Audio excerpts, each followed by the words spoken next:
bom dia a todos vocês, que a graça do nosso Senhor Jesus e a sua paz estejam com a vida de cada um dos irmãos que nos acompanham nesta manhã. Hoje, pela graça de Deus, nós vamos iniciar aqui um estudo pela manhã, e não somente pelas manhãs, mas também no culto à noite e durante a semana, meus irmãos, sobre a paixão de Cristo. Como os irmãos sabem, esta é uma semana que precede esse momento em que nós comemoramos a morte e a ressurreição e a vida que encontramos por meio da substituição de Cristo Jesus feita no Calvário em nosso favor. Portanto, então, nesses dias nós falaremos bastante a respeito desses últimos momentos do Senhor Jesus, até aquele momento em que Cristo foi crucificado e assim, então, ressuscitou dos mortos. Portanto, durante essa semana eu vou avisá-los, né, sobre o conteúdo do que nós iremos falar, e hoje, nesta manhã, então, nós daremos início aí a essa nova série de mensagens. Para início do nosso estudo nesta manhã, eu quero abrir a palavra do nosso Deus, o texto que se encontra na segunda carta do apóstolo Paulo aos Coríntios. O capítulo é o capítulo número 5, e eu farei a leitura dos versículos de número 17 até o versículo de número 21. Acompanhe comigo a leitura da palavra do nosso Deus. Diz assim: E assim, se alguém está em Cristo, é nova criatura. As coisas antigas já passaram, eis que se fizeram novas. Ora, tudo provém de Deus, que nos reconciliou consigo mesmo por meio de Cristo e nos deu o ministério da reconciliação, a saber que Deus estava em Cristo reconciliando consigo o mundo, não imputando aos homens as suas transgressões, e nos confiou a palavra da reconciliação, de sorte que somos embaixadores em nome de Cristo, como se Deus exortasse por nosso intermédio. Em nome de Cristo, pois, rogamos que vos reconcilieis com Deus. Aquele que não conheceu o pecado, ele o fez pecado por nós, para que nele fôssemos feitos justiça de Deus. Este último versículo, meus irmãos, versículo número 21 do texto que acabamos de ler, é uma menção que alguns dos maiores estudiosos da Escritura afirmam ser um texto que resume todo o conteúdo da Escritura, todo o conteúdo revelatório do Senhor no que diz respeito à redenção. As afirmações aqui do apóstolo Paulo, elas são importantes, porque Paulo, ao expressar essas palavras à igreja que se encontra em Corinto, ele fala sobre a natureza de Cristo, ou seja, das suas perfeições, ao mesmo tempo em que Paulo faz menção ao momento em que o Filho eterno de Deus, perfeito, santo, imaculado, foi pendurado no madeiro e recebendo, assim, a punição dos nossos pecados sobre si mesmo, para que, através da sua morte, nós fôssemos, então, objetos da bênção da reconciliação. Portanto, esse texto, ele será muito importante e ele irá nortear aqui todo o nosso pensamento no momento em que vamos estudar a palavra do nosso Deus, e, portanto, também diante desta tão profunda afirmação, eu gostaria que você fechasse os teus olhos comigo e que você falasse com o nosso Deus neste momento, colocando a sua vida, pedindo para que Ele nos abençoe nesta manhã, para que Ele nos ilumine, para que Ele nos aproxime da cruz do Calvário, aonde perto da cruz nós possamos então compreender todas as bênçãos que o Senhor nos deu por meio da morte do seu Filho Jesus. Vamos orar?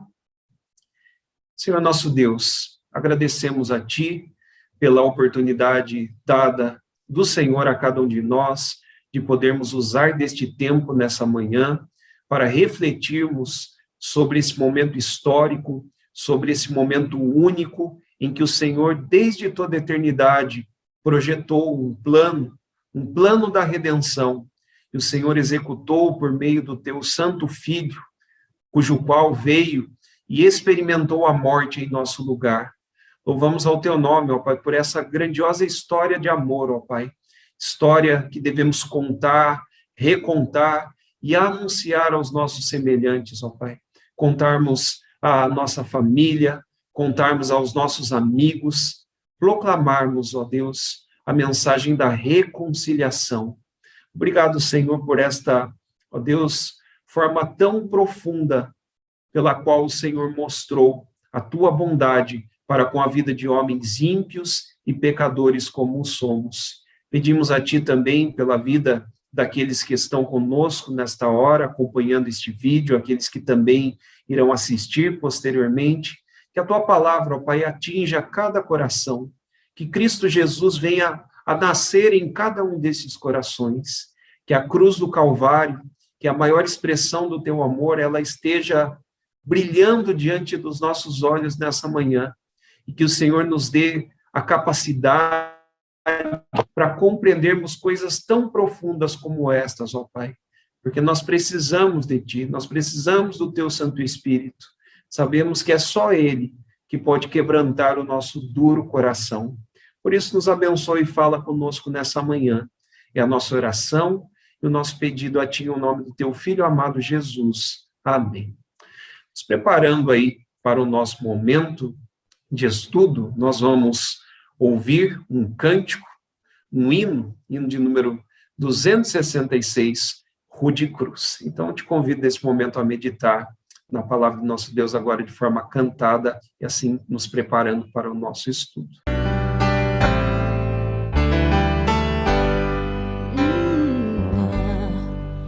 Rude cruz se erigiu, dela um dia fugiu, como emblema de vergonha e dor. Mas contemplo esta cruz, porque nela Jesus deu a vida por mim, pecador. Sim, eu amo a mensagem da cruz. É morrer, eu a vou proclamar. Levarei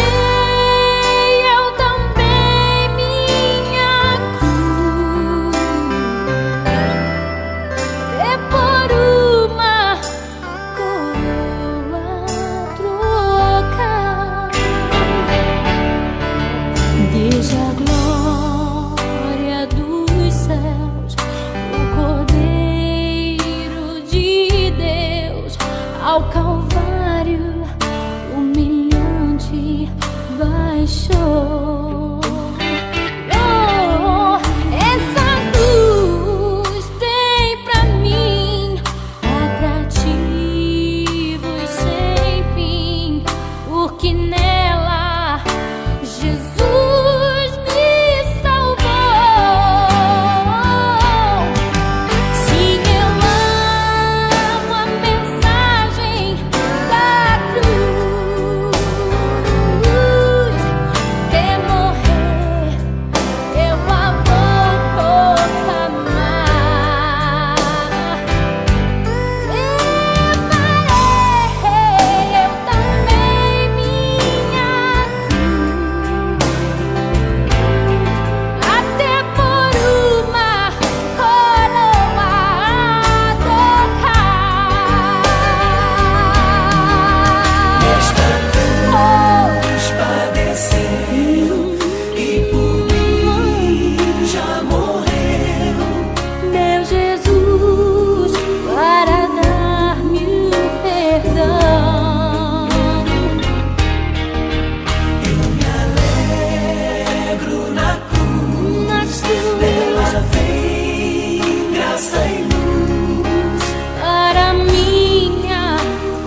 Deus, porque nós conhecemos a mensagem da cruz.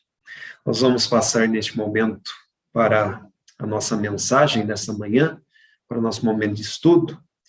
Eu gostaria que nós pudéssemos observar nesta manhã a leitura do texto que se encontra no Evangelho segundo Mateus, o capítulo de número 26. Eu quero fazer a leitura de apenas 2 versículos, que são versículo 1 e versículo 2 deste capítulo 26 de Mateus.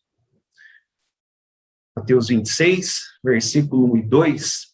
Acompanhe comigo a leitura da palavra do nosso Deus. Diz assim: Tendo Jesus acabado todos estes ensinamentos, disse a seus discípulos: Sabeis que daqui a 2 dias celebrar-se-á a Páscoa, e o Filho do Homem será entregue para ser crucificado. Vamos mais uma vez orar ao nosso Deus, pedindo a sua graça, a sua bondade sobre as nossas vidas e a iluminação do seu amado Espírito Santo sobre as nossas vidas. Oremos, meus irmãos. Senhor, nós suplicamos a Ti nessa hora, no qual a Tua palavra já foi lida, nós cremos no poder dela, na eficácia, apenas na leitura dela, mas queremos, ó Pai, nos aprofundar no conhecimento desse momento histórico em que o Teu Filho Jesus Cristo foi enviado ao mundo, se encarnou, viveu como o Verbo eterno de Deus no meio dos homens e, posteriormente, enfrentou a morte e morte de cruz. Que possamos nos aproximar com muito temor em nossos corações, ó Pai, diante da revelação da Tua Sagrada Escritura, ó Pai. E que possamos mergulhar, ó Pai, profundamente nesse grandioso mistério que hoje para nós é revelado, mas que tem lições preciosas, ó Pai, a nos anunciar sobre o Teu grandioso amor por nós. Portanto, fala aos nossos corações. É o que pedimos a Ti, em nome de Cristo Jesus. Amém. Meus irmãos, hoje, como eu já fiz menção, quero iniciar aqui uma série de mensagens durante esses dias sobre esse tema que é tão importante, sobre esse momento que nós chamamos como um advento preparatório para a celebração da Páscoa. Eu gostaria de usar, então, nesta manhã esse texto do Evangelho segundo Mateus, que é a parte final do seu Evangelho, onde Mateus, ele, então, irá fazer narrativas a respeito das últimas horas do Senhor Jesus, antes de enfrentar o momento da crucificação e, posteriormente, ser sepultado e depois ressurgir ao 3º dia. Gostaria que nós pudéssemos nos aprofundar aqui neste tão profundo ensinamento que Mateus nos dá a respeito das últimas horas do Senhor Jesus Cristo. O texto, meus irmãos, ele fala sobre a preparação para o momento em que Cristo Jesus seria crucificado e posteriormente morto. É isso que nós encontramos nesse texto. Eu gostaria de trabalhar aqui com vocês usando estes 2 versículos, depois, logo em seguida, nós veremos algo também importante ali sobre o versículo de número 3 e 4 do mesmo texto, do mesmo capítulo, mas eu gostaria que nós pudéssemos, então, compreender o momento, bem como também o modo pelo qual Jesus Cristo deveria não somente enfrentar a morte, mas também depois, posteriormente, vencê-la. Eu quero voltar, então, ao texto bíblico, para que nós possamos aqui acompanhar os detalhes desta exposição. O texto está projetado aí para os irmãos. E esse texto bíblico, ele nos diz assim: que tendo Jesus acabado todos estes ensinamentos, disse aos seus discípulos. É importante nós percebermos aqui o significado desta frase, dessa primeira expressão dita por Mateus, tendo Jesus acabado todos estes ensinamentos. Essa é uma frase, meus irmãos, muito comum dentro aqui do Evangelho de Mateus, porque sempre quando Mateus, ele usa esta frase, isso é marco de uma nova série de discursos. Todo este evangelho, ele é dividido em 5 discursos, cujo qual, a parte final, na qual nos encontramos agora, Mateus ele irá discorrer sobre o momento final da vida de Jesus. E como eu disse, essa frase usada aqui por Mateus, ela aparece em alguns outros momentos dentro do seu evangelho como uma frase que faz divisão daquilo que Mateus se propõe a revelar a respeito do Messias prometido. O evangelho de Mateus, ele tem uma mensagem muito peculiar. Se vocês observarem, meus irmãos, nós temos pelo menos 4 evangelhos. Nós temos o primeiro dos evangelhos, que é o evangelho de Mateus, tendo depois, posteriormente, o evangelho segundo Marcos, o evangelho de Lucas e o evangelho segundo João. Todos esses evangelhos falam e narram aspectos importantes a respeito da obra e da vida do Messias. Mas o evangelho de Mateus, ele é um evangelho muito peculiar para nós, principalmente no que diz respeito à paixão de Cristo, porque é Mateus que vai usar o seu evangelho para falar que em Cristo Jesus nós encontramos o cumprimento de todas as promessas messiânicas. É Mateus que usa uma frase muito curiosa dentro do seu evangelho, que é a seguinte: isto aconteceu para que se cumprisse o que fora dito pelo profeta. E então ele cita em muitos momentos, por exemplo, o profeta Isaías, em outros momentos ele cita o profeta Jeremias, em outros momentos ele cita a Torá, o próprio Moisés, que também é reconhecido dentro da Escritura como um profeta, como um porta-voz de Deus. E então isso marca para nós, né, uma característica aqui importante deste evangelho. E a pergunta que nós devemos fazer é: por que o evangelista Mateus ele tem uma preocupação tão importante em afirmar que Jesus, de fato, é o Messias verdadeiro que veio ao mundo, que Jesus Cristo é verdadeiramente o Filho de Deus enviado ao mundo, que se torna, então, o Messias prometido? Porque o público que Mateus escreve é para judeus. Especificamente, ele escreve tendo a intenção de falar principalmente com esse público, afirmar que Jesus é, de fato, o Filho de Deus. Por isso, então, ele usa essa expressão, como nós vimos, como uma frase introdutória para o seu ensinamento. Mas nós devemos perceber também aqui que quando ele diz, tendo Jesus acabado todos esses ensinamentos, nós devemos nos perguntar: que ensinamentos são estes? Os ensinamentos aqui que Mateus faz referência são os discursos que o Senhor Jesus havia acabado de proferir, que se encontram ali no capítulo 24 e 25 deste evangelho. O que nós encontramos no capítulo número 24 e 25 do evangelho de Mateus? Nós encontramos um sermão chamado o sermão escatológico do Senhor Jesus. É ali naquele sermão que Jesus afirma a cada um de nós elementos do período do fim. É ali que o Senhor Jesus faz uma descrição muito vívida sobre aquele momento que ele chama de o princípio das dores, aonde ele descreve para nós todos os elementos que compõem aquilo que então dará início ao seu regresso, ao seu retorno. E ele não somente faz menção a todos esses eventos, como terremotos, guerras, o esfriamento do amor de muitos, o aparecimento de falsos cristos no meio deste mundo em que vivemos, mas também ele fala de um último anticristo, o maior de todos, que é chamado ali no capítulo 24, versículo 15, de o abominável da desolação, que é uma referência ali muito própria ao anticristo. E quando o Senhor Jesus ele fala nesses capítulos sobre esses eventos futuros, a mensagem essencial de Jesus é sobre a mensagem do reino por vir.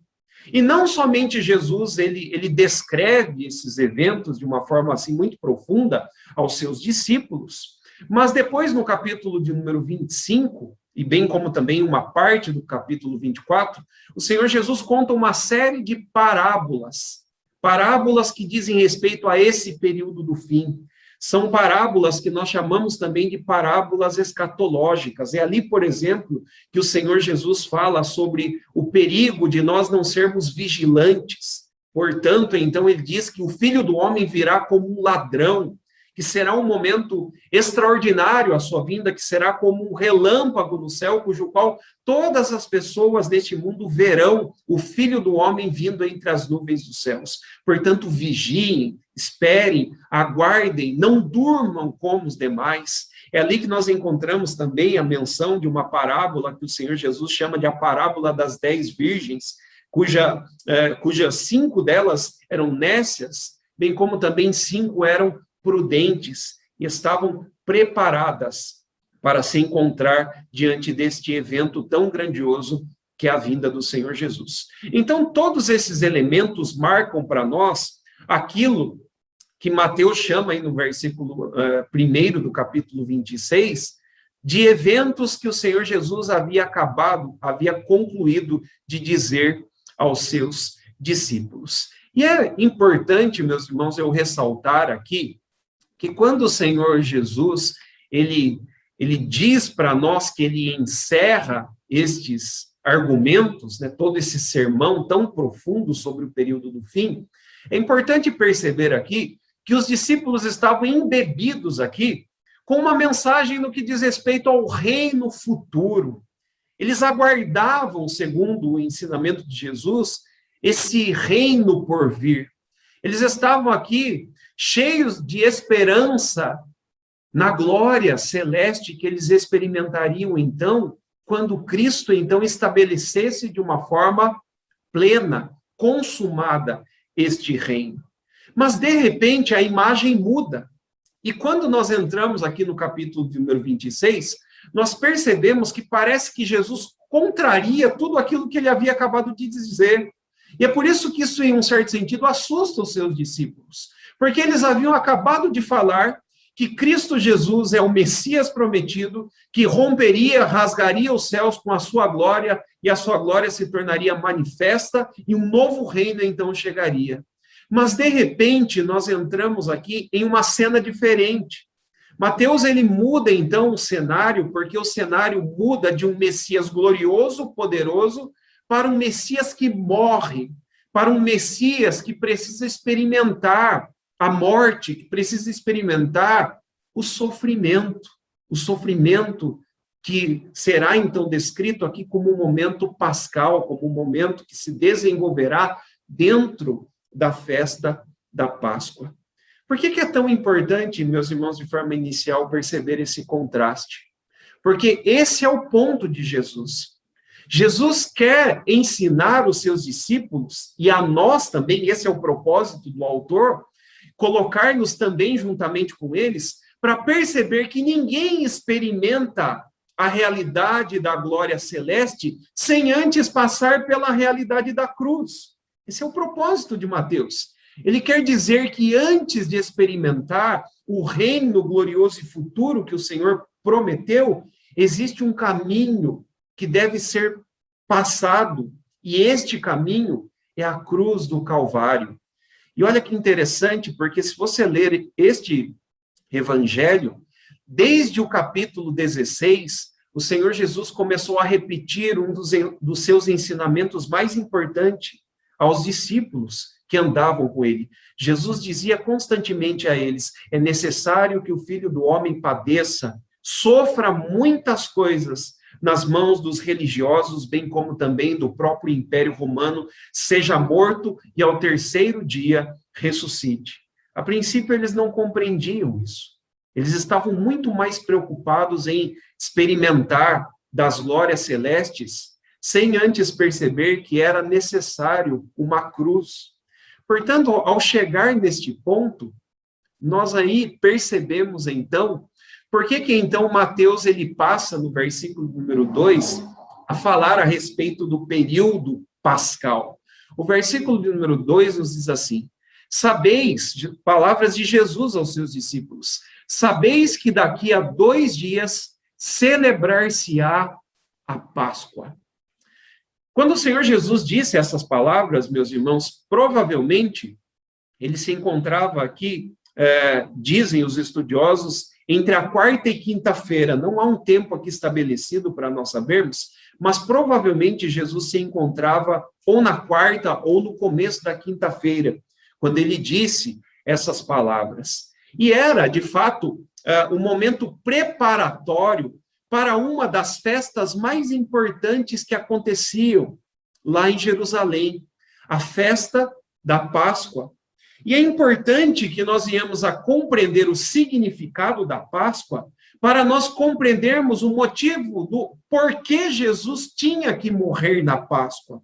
Porque era necessário que Jesus morresse no momento em que a festa da Páscoa estava sendo celebrada lá em Jerusalém.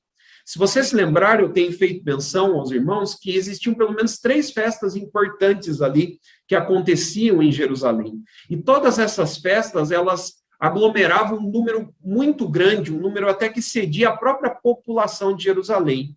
Sendo estas festas a Páscoa, bem como a festa dos tabernáculos e a festa de Pentecostes, que acontecia 50 dias depois da celebração da festa da Páscoa. Mas por que nós precisamos entender o significado da Páscoa? Porque nós jamais iremos compreender o momento pelo qual Jesus morreu nesta festa se nós não entendermos o significado dela para os judeus. Portanto, meus irmãos, eu quero ir com vocês para um texto que se encontra lá no livro de Êxodo.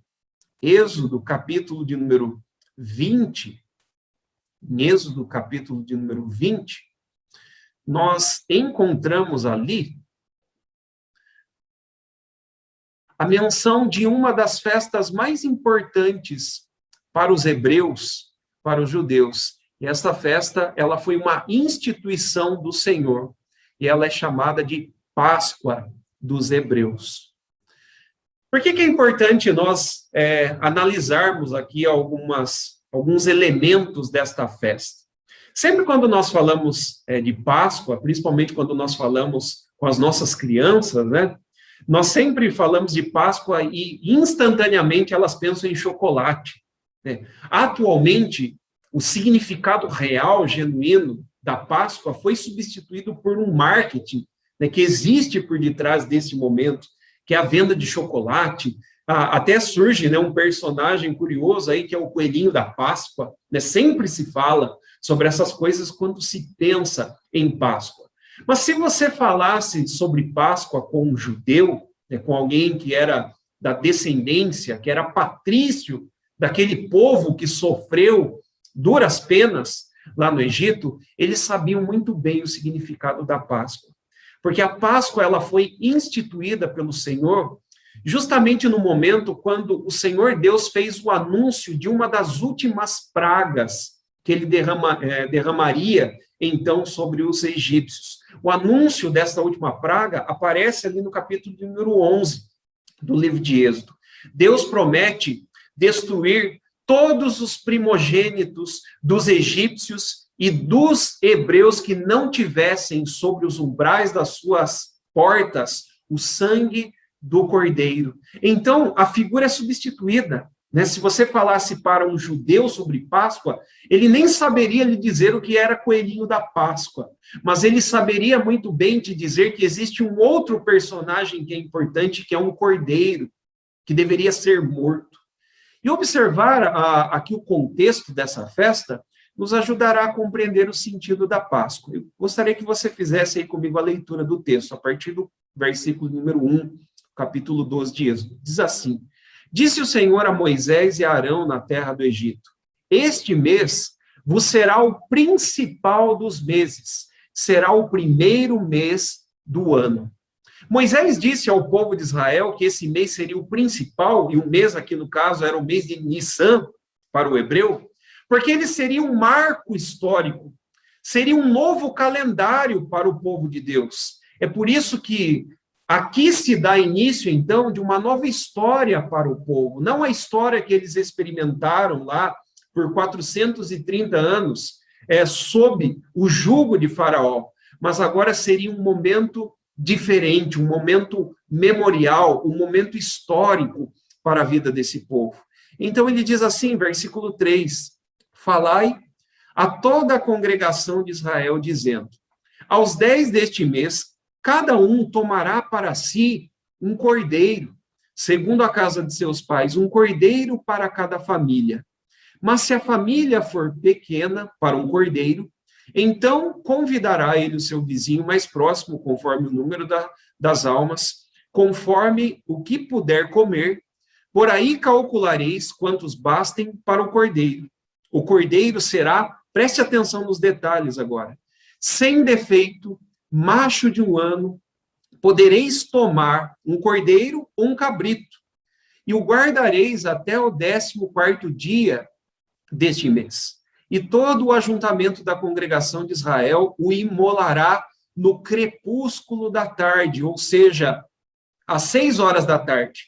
Lembrando que para o judeu, meus irmãos, a tarde, né, o fim da tarde, né, um novo dia se dava início a partir das 6 horas da tarde. Era isso aqui que, aliás, Moisés chamava de crepúsculo da tarde, período cujo qual o cordeiro deveria ser tomado e morto.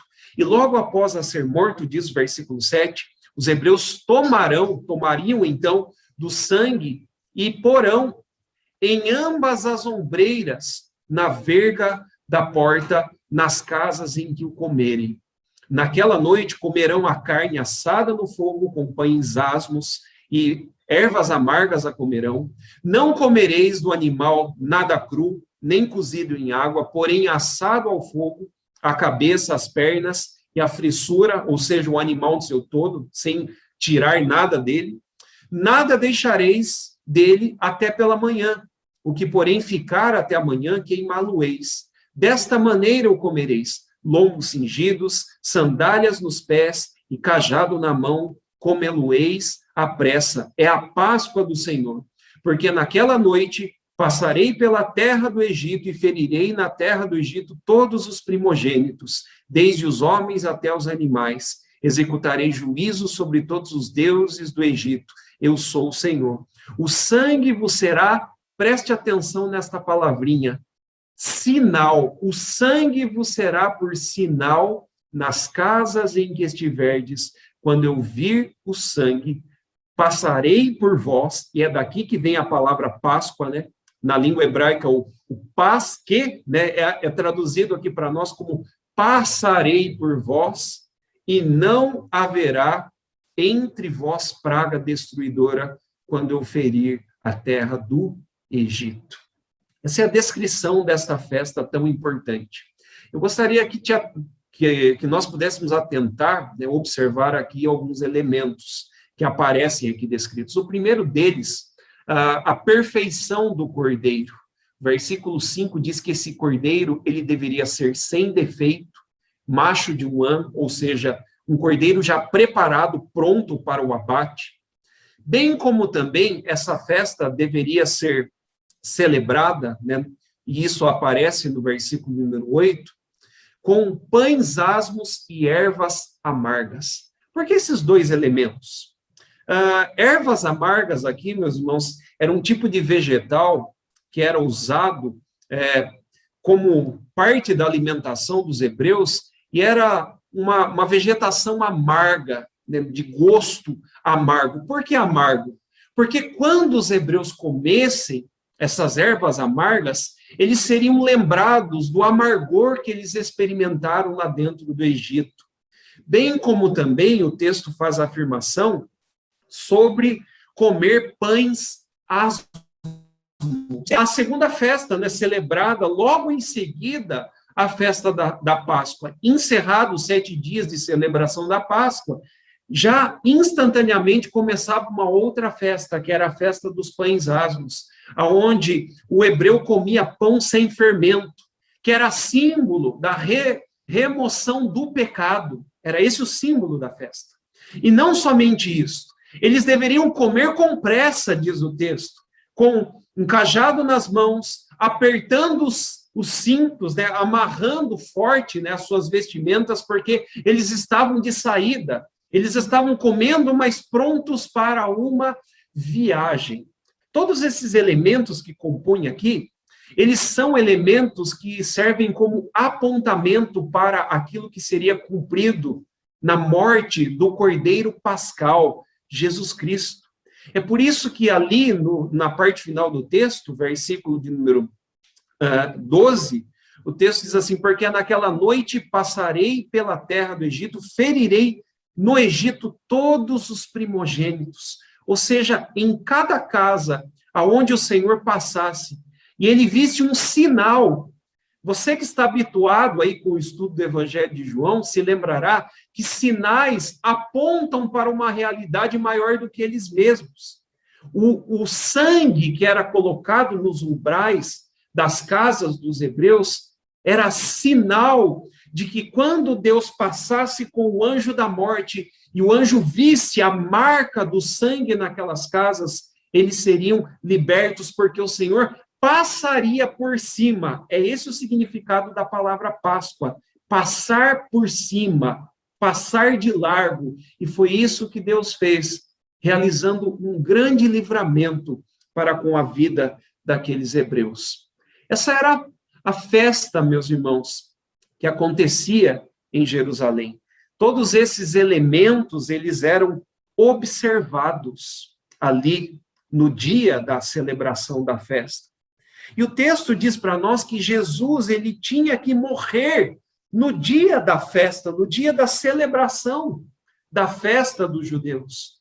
Porque ele veio, segundo o determinado propósito eterno de Deus, para morrer no dia da Páscoa, para cumprir, então, todo o simbolismo dela.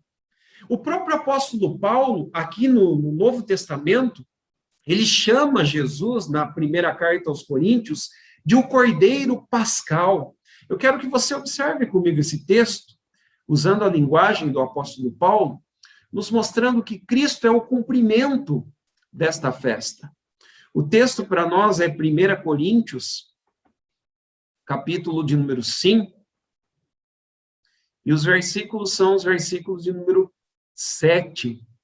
Diz assim a palavra do nosso Deus: lançai fora o velho fermento, para que sejais nova massa, como sois de fato sem fermento, pois também Cristo, nosso Cordeiro Pascal, foi imolado.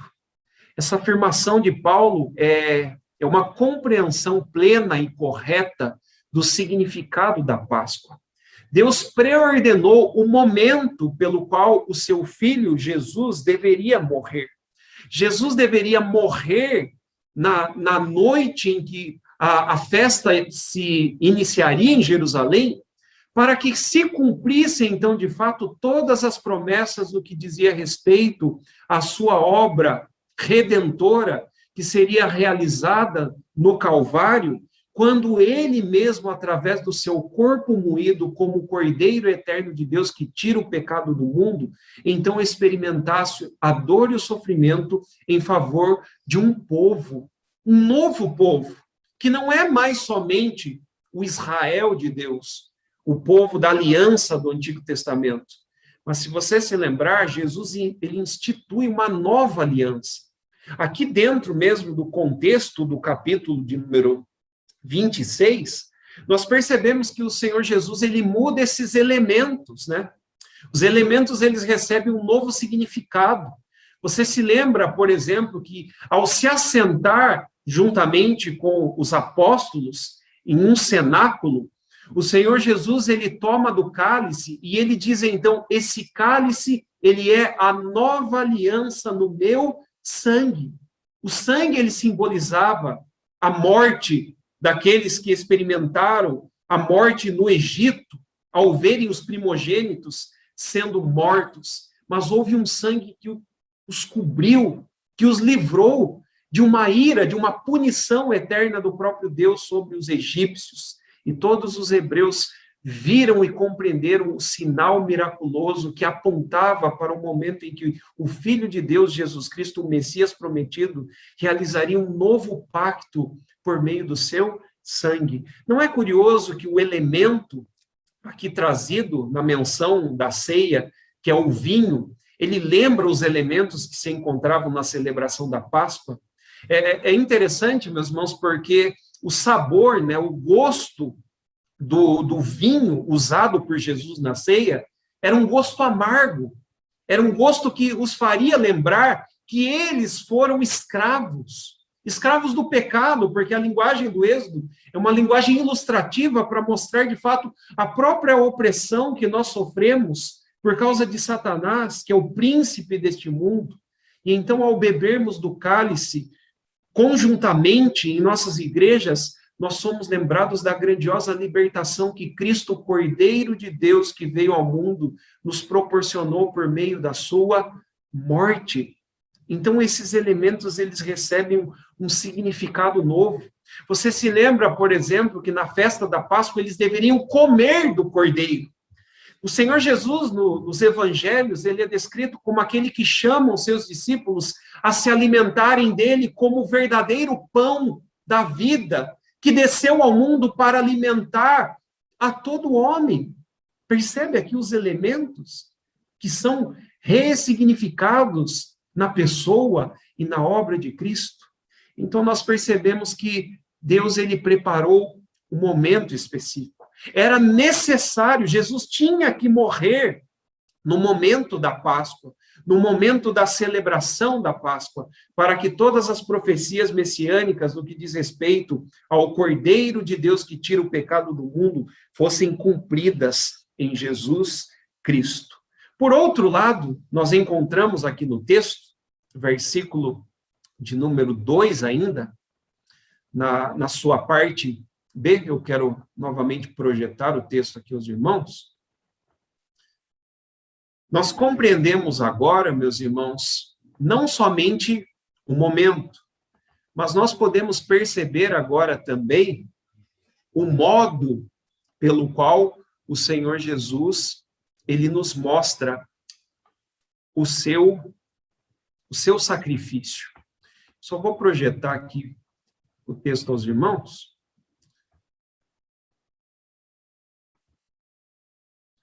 Mateus 26, versículo 1 e 2. O texto diz assim: sabeis que daqui a 2 dias celebrar-se-á a Páscoa. Agora perceba a parte B do versículo 2. E o Filho do Homem será entregue para ser crucificado.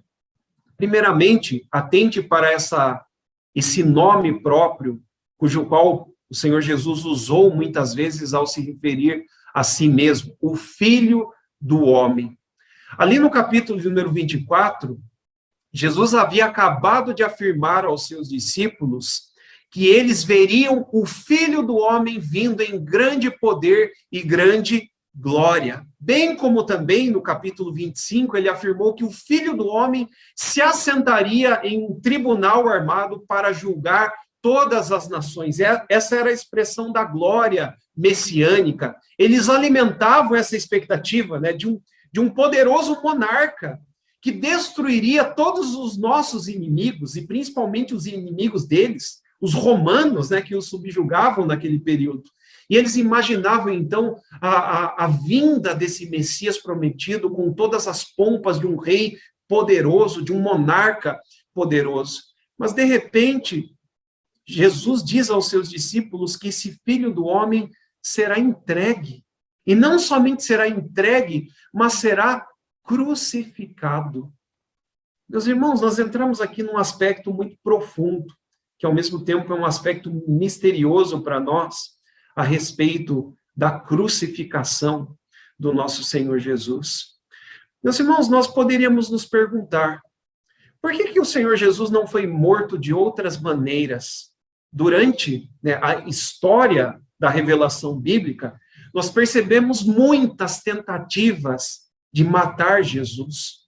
Nós percebemos, por exemplo, que a história bíblica, desde Gênesis, nos informa que, ao fazer uma promessa aos nossos primeiros pais, e no caso, mais propriamente a Eva, nós encontramos em Gênesis, capítulo 3, versículo 15, o que é chamado de o proto-evangelho, a primeira menção do evangelho. É ali que Eva recebe da parte de Deus a informação de que ela daria à luz a um filho varão, que destruiria o poder da serpente, que esmagaria a sua cabeça, bem como também este varão perfeito seria ferido no seu calcanhar. A descrição desse versículo 15 de Gênesis 3 É uma afirmativa muito profunda, que é o desenrolar de toda a história bíblica que é consumada em Jesus Cristo. Quando Cristo veio ao mundo, ele destruiu o poder da morte, mas por que meio? Quando ele fosse ferido no seu calcanhar, ou seja, a morte de cruz seria esse ferimento. E olha que interessante que ao decorrer da história bíblica, Eva dá à luz a filhos, a Abel, a Caim. Posteriormente, nós percebemos, então, o primeiro assassinato acontecendo ali. A primeira tentativa de Satanás frustrar esta vinda do Filho de Deus para que essa obra fosse consumada. E a história, ao se desenrolar, meus irmãos, para nós adiantarmos um pouco aqui, ela perpassa as páginas do Antigo Testamento com muitos momentos em que Satanás se levantou usando nações, usando personagens, como é, por exemplo, o caso do próprio Amã, que aparece dentro do livro de Esther como alguém que queria exterminar o povo judeu. E você se lembra que Deus usa uma mulher. Deus insere uma mulher dentro do palácio do rei Assuero, para que através da instrumentalidade dela, o povo de Deus fosse preservado. Você percebe aqui a providência de Deus no decorrer da história? Mas agora, dando um longo salto aqui na história, quando nós chegamos no período das páginas do Novo Testamento, você certamente se lembrará que Cristo Jesus vem ao mundo, a promessa se cumpre, Deus preservou o seu filho para que ele fosse gerado por meio dos filhos de Israel, por meio de um casal pobre. Maria e José dão à luz ao Filho eterno de Deus, Jesus Cristo. E quando isto acontece, você se lembra que a história diz que o rei Herodes se levanta e procura matá-lo. Crianças são mortas naquele momento. A história da crucificação, meus irmãos, diferente do que muita gente pensa, não acontece na cruz. Eu quero que você atente para o detalhe de que quando Jesus veio ao mundo, as suas dores já se iniciaram quando ele nasceu em uma manjedoura. Ou você acha que é coisa de somenos que o eterno Filho de Deus foi colocado em um objeto de madeira, que era a sua manjedoura? Jesus começou a sofrer dores desde o princípio aqui. Ele sabia que ele veio a esse mundo para ir para uma cruz. E como eu disse, milhares de mães perderam seus filhos, para que pela providência de Deus, o Filho de Jesus fosse preservado das mãos do inimigo. Quando Jesus já estava em idade adulta, quando ele já havia dado início ao seu ministério público, em muitos momentos, tentativas de matar Jesus aconteceram. O capítulo 4 do Evangelho de Lucas, por exemplo, diz que quando o Senhor Jesus, ele fez a leitura do livro do profeta Isaías dentro da sinagoga, dizendo que aquelas palavras se cumpriram nele, as autoridades religiosas, muitas pessoas passaram a perseguir Jesus, e o texto bíblico diz que elas queriam precipitar, jogar Jesus de um precipício. E, de repente, o texto diz que Jesus passa no meio deles e nada acontece. Porque não era o momento. Acima de tudo, meus irmãos, perceba a providência de Deus. O próprio Deus guardou o seu filho para o momento propício. Por que era necessário que Jesus morresse a morte e morte de cruz, a morte por crucificação? Porque a Escritura diz que isso estava predeterminado pelo próprio Deus, que ele experimentaria a morte e morte de cruz. Eu quero que nós voltemos os nossos olhos para um texto agora, que se encontra lá no Antigo Testamento, em Deuteronômio, capítulo de número 21, versículos de número 22 e 23.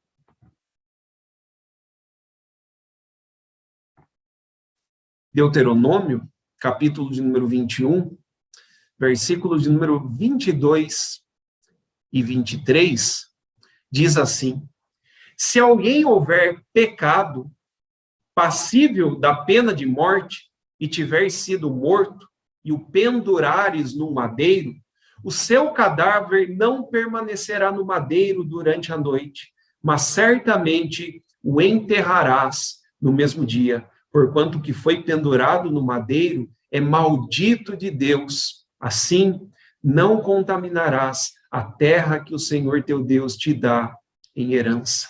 Percebam a punição trazida aqui por Moisés no seu tempo, nos seus dias, contra um transgressor de algo indelével, né, algo gravíssimo diante de Deus. Ele seria pendurado num madeiro, seria apedrejado, bem como também pendurado em um madeiro, e o seu cadáver ficaria ali presente, porque ele seria considerado como um maldito de Deus.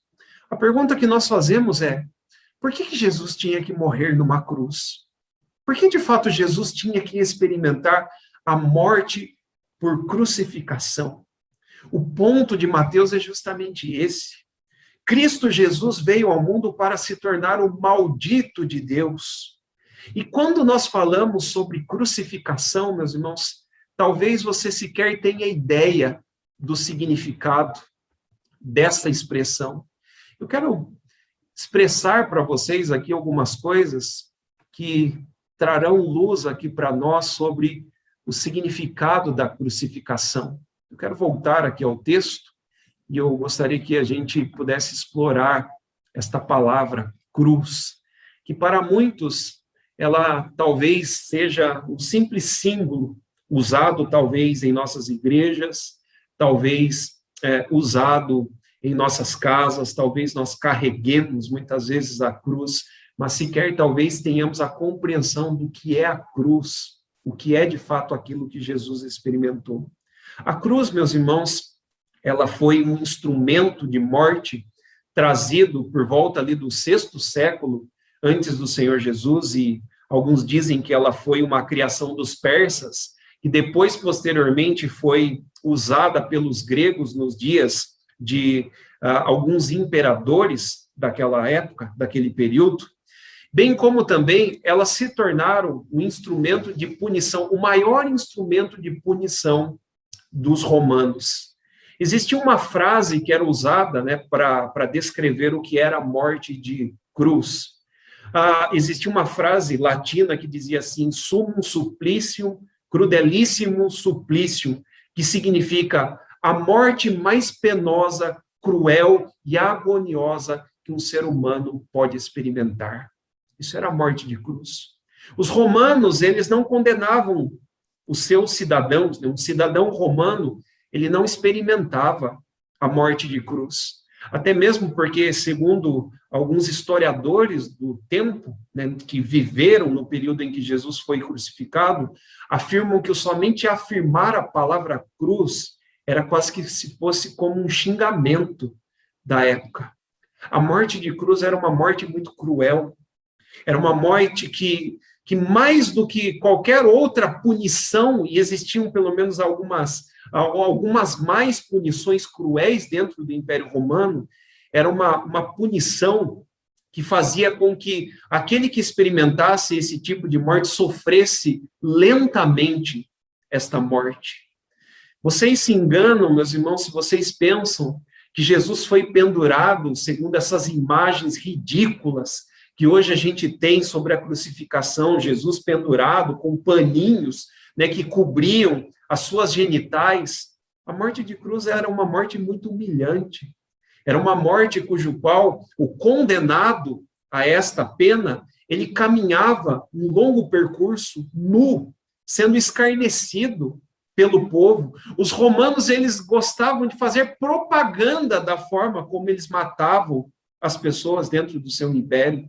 Eles penduravam os crucificados em um campo aberto que geralmente ficava dentro de lugares assim muito bem frequentados da cidade de Roma, para que todos os espectadores passassem por ali e tivessem medo da crucificação, tivessem medo do Império Romano. A morte de cruz era uma morte que trazia um sofrimento inimaginável para aquele que o experimentasse. E nós nos perguntamos, por que Jesus teve que experimentar a morte de cruz?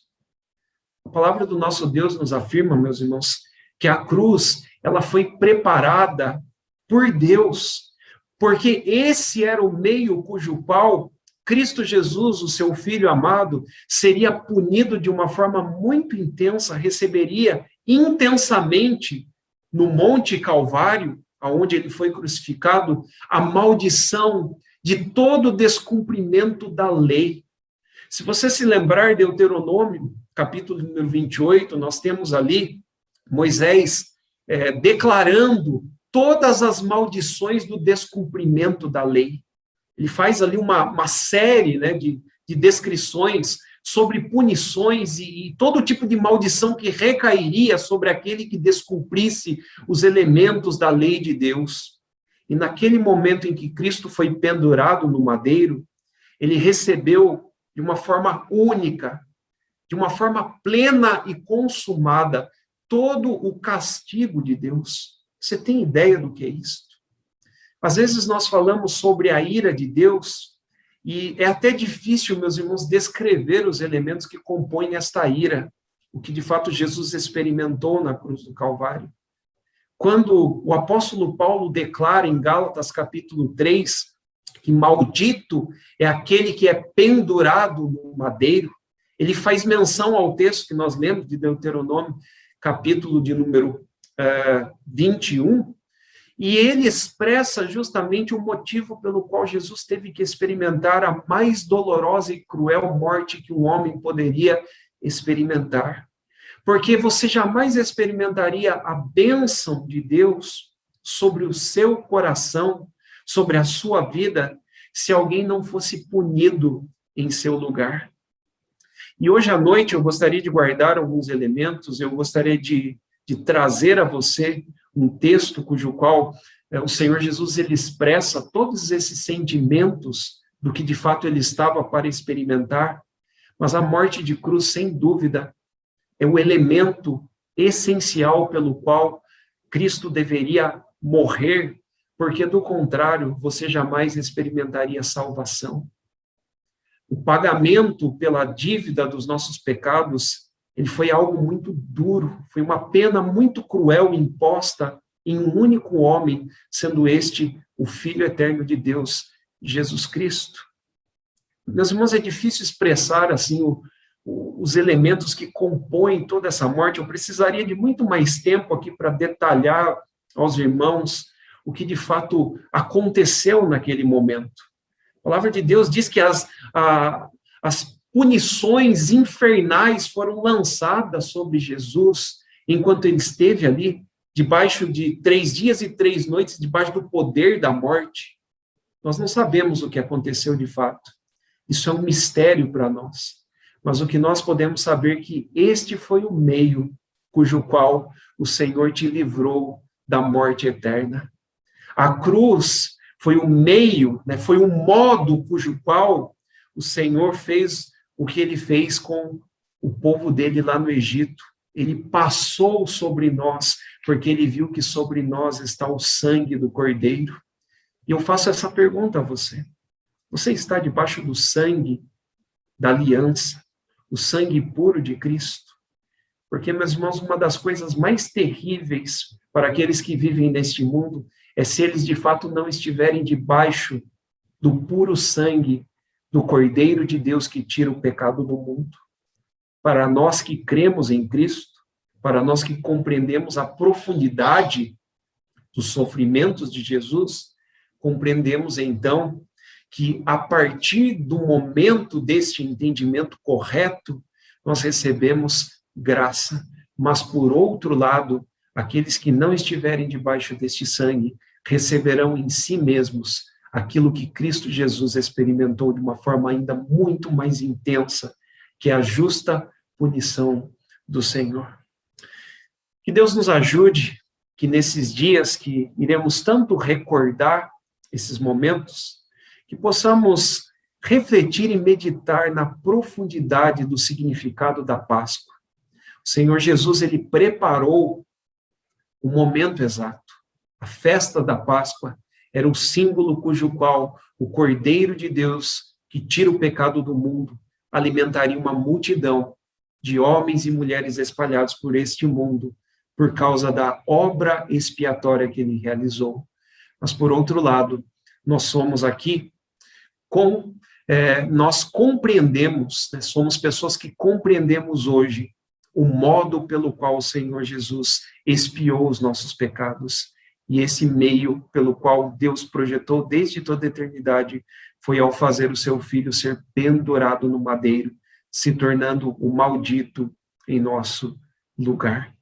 Que Deus nos ajude, que Deus nos quebrante, que Deus venha nascer em vosso coração, que Deus possa nos aproximar da cruz, porque como diz um hino tão profundo que nós cantamos, escrito por uma mulher que era cega, chamada Fanny Crosby, o hino cujo qual eu faço menção é o hino 222 dos nossos hinários, aonde Fanny Crosby, que era uma mulher cega, mas via pela fé a cruz do Calvário, disse: mais perto da tua cruz eu quero estar, ó Salvador. Que Deus assim nos aproxime desta gloriosa cruz, onde a maior expressão do seu amor se tornou visível a todos nós. Que Deus assim te abençoe. Amém. Vamos orar? Senhor nosso Deus, falta-nos tempo, ó Pai, para podermos falar da profundidade do teu grandioso amor por nós. Nós louvamos a Ti, ó Deus, porque desde toda a eternidade, o Senhor estabeleceu um plano eterno, cujo qual o Senhor executou, não somente através da morte do seu Filho, mas também ressuscitando dentre os mortos para nos conceder vida. Que durante esses dias nós possamos intensificar, ó Pai, a nossa meditação sobre esse momento. Que o Senhor quebrante os nossos corações. Que o Senhor nos traga, ó Pai, à mente aquele momento cujo qual o teu Filho foi levantado no madeiro e cujo qual nós percebemos que ali nós encontramos a verdadeira vida e a salvação plena através da morte dele. É o que nós oramos e agradecemos a Ti por esse momento, em nome de Jesus. Amém. Que Deus te abençoe, que você tenha um ótimo dia em Cristo Jesus.